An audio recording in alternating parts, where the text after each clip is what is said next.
Hi there, my name's Ian Hayden. I'm the Teaching and Learning Leader for Geography at Denby High School, and I'm also SLE for Geography at the Chiltern Learning Trust. Now, what I'm going to do today is talk to you about recovering the Key Stage 3 Geography curriculum. And the aims of this video are to review the DfE Curriculum Recovery Guidelines and explore some geography-specific strategies that we can use to try to recover the Key Stage 3 curriculum. Now, in terms of the structure, we're going to start by thinking about the DfE's 3 key principles on recovering the curriculum. Then we're going to look at the DfE's expectations on recovering the curriculum. Thirdly, I'm going to talk to you about my interpretation and my take-homes from those curriculum guideline documents. Fourthly, I'm going to have a quick look at the Key Stage 3 Geography National Curriculum. And then finally, I'm going to look at some strategies to comply with that guidance. So the next few slides all come from the DfE guidance, which was published on the 28th of August.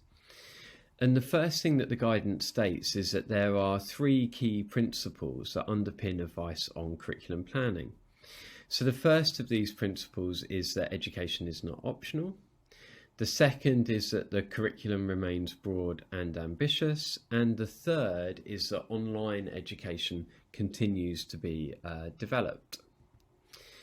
Now, what the DfE states is that informed by these principles, the DfE has then created 4 expectations that schools and curriculum leads must follow.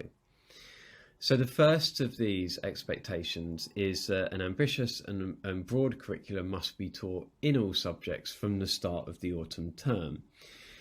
The bits I've highlighted and underlined here in green are the bits that really stand out for me. So yes, the curriculum needs to be ambitious and broad, but there is some scope here for us as curriculum leads and classroom teachers to prioritise the most important components of our subject. There's also a requirement for all of us to emphasise reading and to emphasise core knowledge across subjects, and I think that has particular relevance to the geography teacher. The second expectation is that there is an aim to return to the school's normal curriculum by the summer term of 2021. However, again, the thing that stuck out for me here is that we are allowed to modify the curriculum at the start of the year, so in the first 2 terms of this academic year, but we have to be back to our normal curriculum no later than summer 2021. The next expectation from the DfE is that we plan on the basis of the educational needs of pupils, but that our planning should be informed by an assessment of pupils' starting points. And I thought it was interesting here that they emphasised regular formative assessment, so quizzes, low stakes testing, and that we avoid the introduction of unnecessary tracking systems. The next expectation from the DfE is, and the final expectation, is that we develop remote education so that it is integrated into school curriculum planning. So it's saying here that remote education needs to be an essential component in the delivery of the curriculum for some pupils alongside classroom teaching, or in the case of a local lockdown. So they're the expectations that the DfE released and the key principles. So for me, reading through this, I tried to summarise it into 5 things that I really need to focus on. And I think the first thing is that we've only got 2 terms to recover the 4 or 5 months of lost teaching time. The second thing is that I, as a curriculum lead, and I, as a classroom teacher, have flexibility in prioritising the key parts of the curriculum. The third thing is that low stakes formative assessment is absolutely vital. The fourth thing is that we have flexibility in curriculum delivery. So for example, what is delivered in class versus what is delivered online. But the fifth thing for me as a department lead is that our department needs to develop our online learning materials. And I went away and did some research and kind of thought about how we could do that. So this is the Key Stage 3 national curriculum, and I'm not going to read all that out to you now. But essentially, we've got 5 areas of subject content that the students need to know. So we've got locational knowledge, place knowledge, human geography, physical geography, and then geography skills and fieldwork. So what I wanted to do is think about these 4 questions when I was thinking about my Key Stage 3 curriculum this year. So what are the most important components from the Key Stage 3 national curriculum?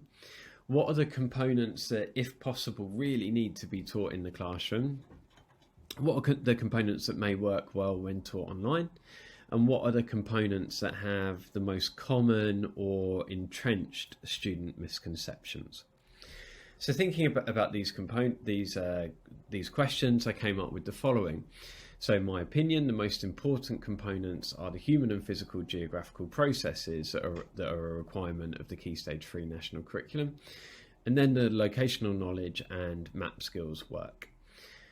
Components that I think really need to be taught in the classroom. So you've got OS maps, because students may not have access, or will not probably have access to OS maps, and it's a very tactile experience getting out an OS map in class.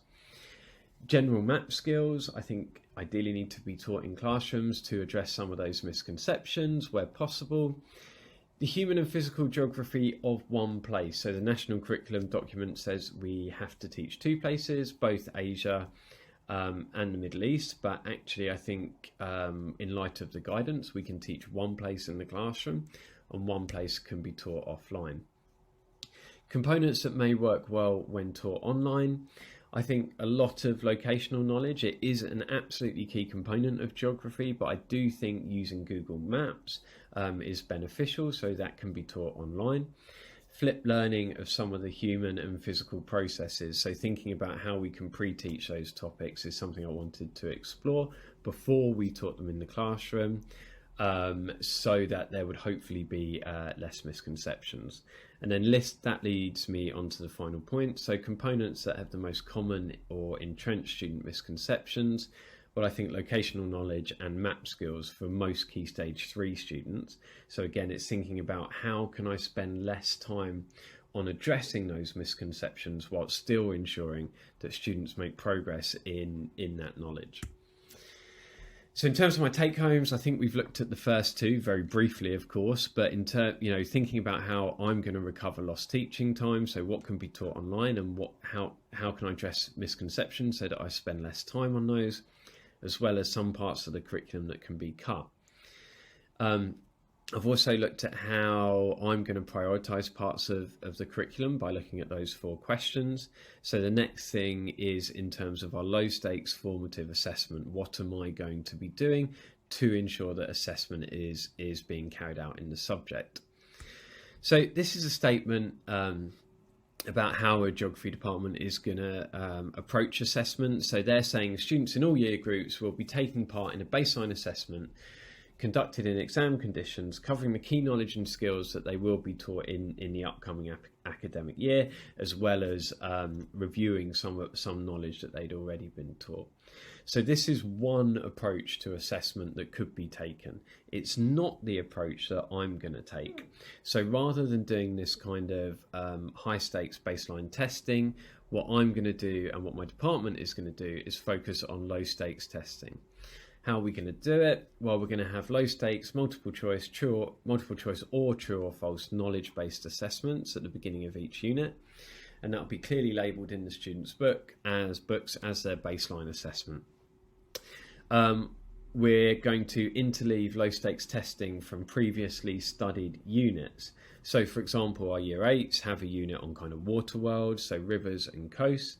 But we're going to interleave some low stakes testing from the climate unit they studied in year 7. There's a natural kind of sequencing of content here. We're going to make as much use as possible of online tools. So Show My Homework, you can embed multiple choice questions in that, which we will be doing, and you can add images and maps and things like this. GCSE Pod to introduce new knowledge, and then concept check that new knowledge through multiple choice testing, and also the use of Google Forms as well. A lot of this can be conducted as homework, so we're not taking what is very valuable lesson time away from the students. And because it's multiple choice, the marking is automated and it provides students with instantaneous feedback on what it is they know and where the gaps are in their knowledge. So in terms of my take-homes, I think that's kind of addressed number 3, very briefly, of course, about how I'm going to be thinking about the low-stakes formative assessment within my department. Number 4 and number 5 go together. So this idea of flexibility in curriculum delivery, so what is delivered in class and what is delivered online, but developing our online materials. And I think in some ways before lockdown, I was perhaps quite naive about the opportunities out there and the models out there to help get a very effective blended learning or online learning strategy. So what I want to do now is just kind of share you into some of the research that I've found on that and how I'm going to be applying that research in the geography department and in my geography lessons. So this is the Samir model, and it was created by Dr. Rubin, and I struggle pronouncing his name, but I believe it's Prutendura, that categorizes how technology can be integrated into the classroom. So there are essentially 4 stages split into 2 groups about how we can use technology. So the first stage is substitution. So technology acts as a direct substitute. There's no functional change in the activity, and I'll show you some examples of this in a minute. The second stage is augmentation. So technology acts as a direct substitute, but there's some functional improvement that the technology allows us to embed. The third stage is modification. So we can significantly redesign the task because of technology. And again, I'll show you some examples. And then the final stage is redefinition. So technology allows for the creation of new tasks that were previously inconceivable. Now, for me, this model provided a very nice summary of some of the things we were already doing in terms of our blended learning or online learning strategy, and some of the things that were perhaps aspirational to us, which we are not doing yet, but which we can continue to develop and continue to research over the upcoming 1 or 2 academic years. An example of the Samir model in practice in the geography classroom, this is an example I found from Sandringham School, and their digital learning strategy is very developed, it's very clear, and they published a lot of information on their website about it. And also they published an article in Impact, in the last issue of Impact, on their digital learning strategy. So, substitution. Rather than the students locating the world's earthquake zones using an atlas, they use Google Maps. So there's no change in the activity. They're using an online tool rather than an offline tool. Augmentation.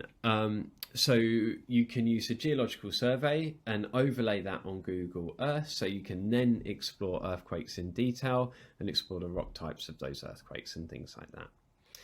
Modification. So you understand the Richter scale by using a seismograph app to simulate different earthquakes, and I saw some of these online. So you're getting images of a house or images of a building. You type in 7.9 earthquake and it shows you the effect on the building, the effect on the room of that earthquake.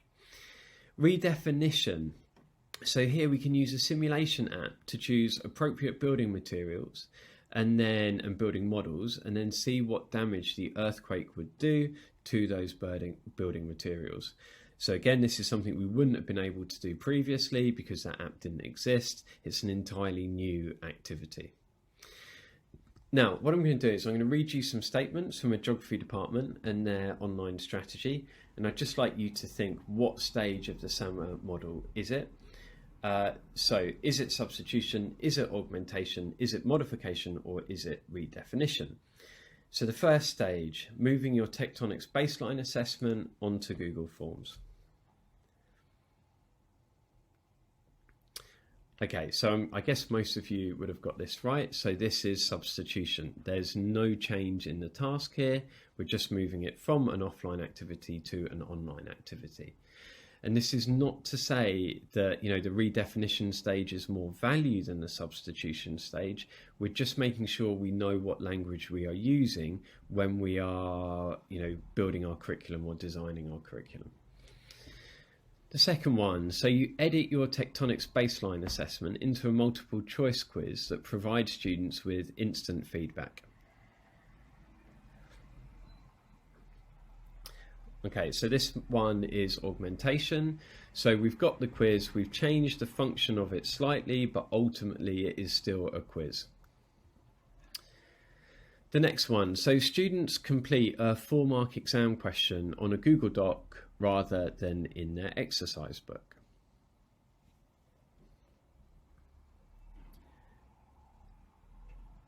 Okay, so this is substitution. So technology, we're not changing the task here in any way other than we are moving it online. The next one, so students watch a YouTube video on the formation of a meander rather than listening teacher exposition.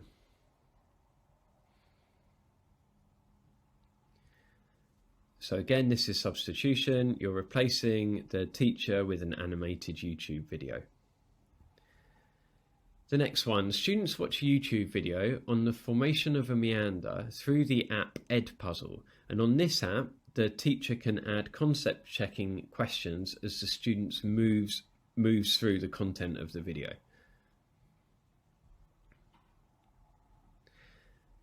Okay, so this is augmentation. We've got the technology. The exposition happens online and the concept check-in happens online as well, rather than in the classroom. The next one, students use Google Expeditions to explore the streets of Lagos and annotate differences in service provision between Makoko and Banana Island. Now, I would argue that this one is modification. So students may have looked at the differences in service provision before between Makoko and Banana Island, but they may have used pictures or they may have used a written piece of text. Here they're using augmented reality. It's not something that was previously inconceivable, but it's certainly got a significant task redesign because it's happening in an augmented reality environment. The next one, students use Google Expeditions to practice their fieldwork skills. So we know we can't take them, certainly the Key Stage 4 students, on fieldwork this year. But what we can do is use Google Expeditions to choose sites on the river and then perhaps to practice measuring the width of the river at those different sites. So I would argue that this is modification. We are thinking about using Google Expeditions, but it's not really redefinition, I don't think, because it's still a task that we have done previously.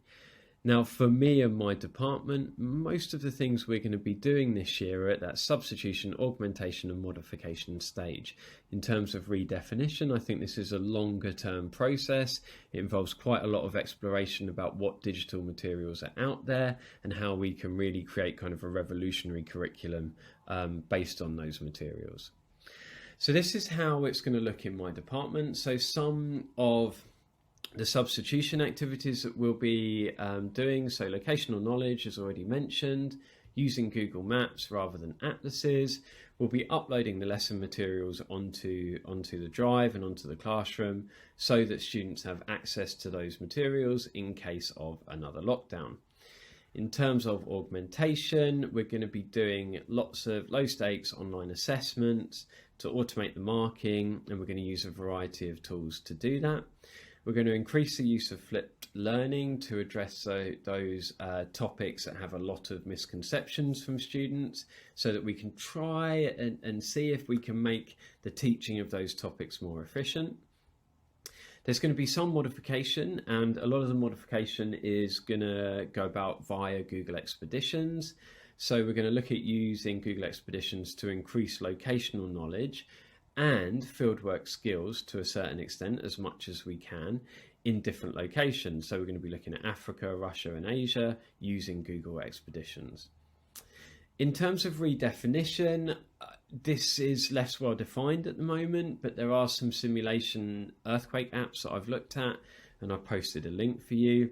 And there's also kind of use of postcode tracking apps where you can track where your postcode was in the world kind of 250 million years ago, so you can use your postcode and geological time. And I think perhaps there's something we can use there in terms of redefining some of our understanding of plate tectonics. But again, this isn't ironed out. These are initial thoughts. Also in terms of I don't think anyone is aware of what's going to happen with fieldwork in geography. So it's increasingly exploring how we can use Google Expeditions to develop fieldwork skills in a world without fieldwork. Then if we can develop those skills in the classroom, then when fieldwork is eventually allowed to reoccur, I think students will have a better baseline of knowledge. Okay, so that's kind of what we're doing in my department. There's some useful links there, and I've posted those on the classroom as well.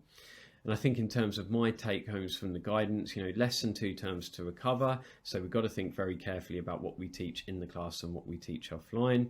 We've got to prioritise the most important parts of the curriculum, and how I've tried to address that is thinking, okay, what's absolutely key knowledge that they need in Key Stage 2, Key Stage 3 and Key Stage 4, and where are the most common misconceptions? Those parts that for me are the most important parts of the curriculum.